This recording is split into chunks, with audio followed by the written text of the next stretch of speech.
Prior to setting up a Swan, it's critically important that you do put the patient's name, weight, and height in the monitor. So first of all, you would put his name,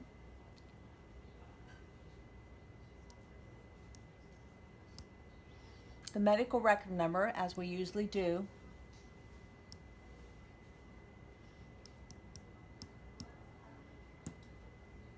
as well as the height, and this should be in centimeters. So we're going to go ahead and enter it, and as well as the weight.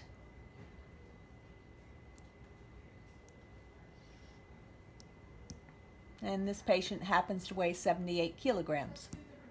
After you have entered all that, then you should go ahead and proceed with setting up your Swan. After setting up for the Swan, then you will proceed to your profiles screen.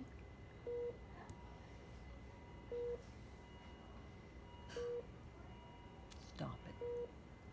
As you're preparing to insert your Swan, you want to go to the top right hand corner of the monitoring and choose the waveform bar, and then go ahead and toggle down to the PA insertion screen. At that point, you will be ready to assist the physician with inserting the Swan. As you can see, these are the items that you will need to set up a Swan. First of all, you will need a percutaneous introducer kit. Typically, you want to use a larger introducer kit than the Swan that you are using. Today we have an 8.5 introducer kit with a 7.5 Swan. You also need the cardiac output module, and you also need your thermistor cable. These are typically found on the Swan cart. You also will need 2 bags of 500cc normal saline. You will also need 2 pressure tubing found in our stock room, and you will also need a cardiac output set. As you're setting up for your pressure lines, you need to remove the air from the 500cc bags of the normal saline. So in setting up your pressure tubing, you will need 2 pressure bags. After you have removed the air from the 500cc bags of normal saline, you will set it up in this fashion with 300 millimeters of pressure to the pressure bag, and you will label your tubings as such. So when the physician is ready to insert the Swan, your lines will be labeled, and you can just hand them to him. As you can see, I have labeled this pressure line as PA, and you will have this set up on the pole as a PA pressure line. And likewise, you will do the same thing for your CVP line.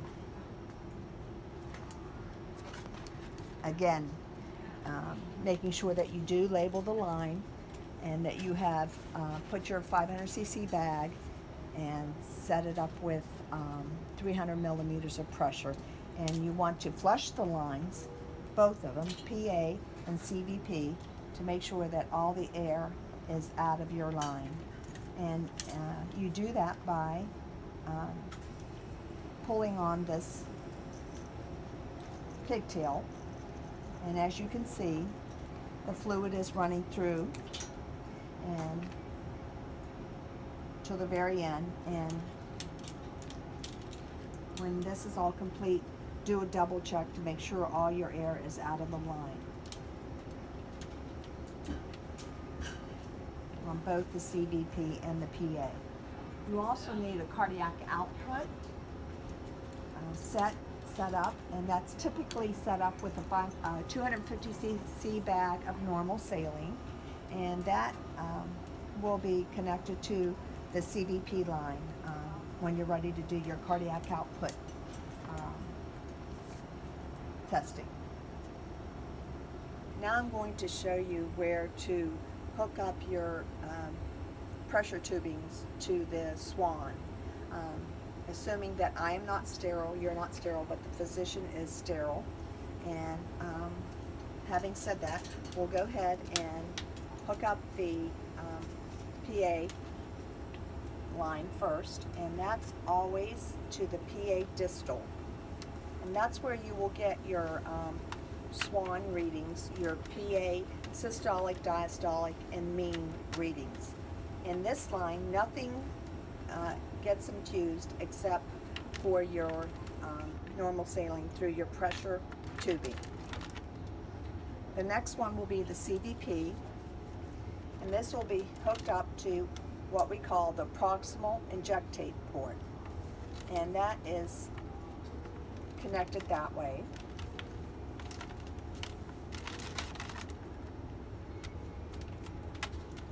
And keep in mind, you will also have this transducer already in the patient, and there will be a pigtail in it where you can also infuse IV fluids through that line.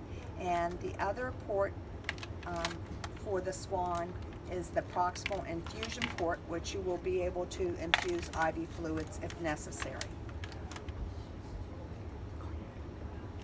The cardiac output is also set up basically at the same time or right after the physician puts the Swan in and wants his cardiac output readings. And having said that, again, you will have that connected to the CVP port.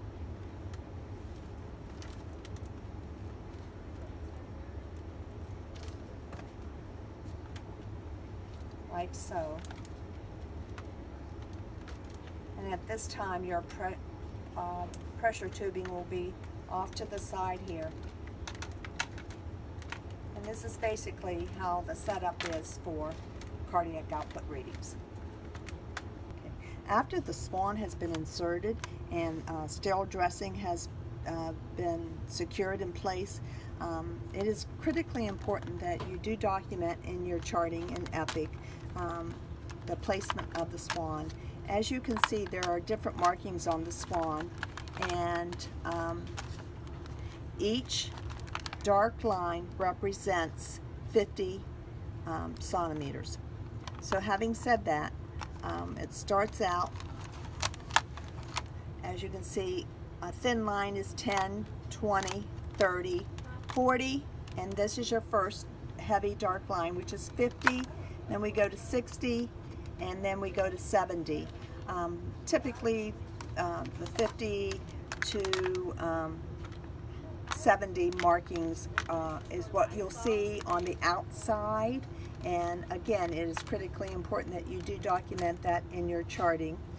So one would know if there's any migrating of the catheter whatsoever. Also, with the Swan, there is a syringe that comes in the kit. It is a locking syringe. It does not allow you to inject more than 1.5 cc's in the balloon, and you should never force any more than 1.5 cc's. It also comes with a locking mechanism on the port that you would inflate the balloon, and when it is in a straight line, you may go ahead and do your wedge pressures by inflating with the syringe. And as you can see, that's what will be in the pulmonary artery, and then you should let it come back on its own.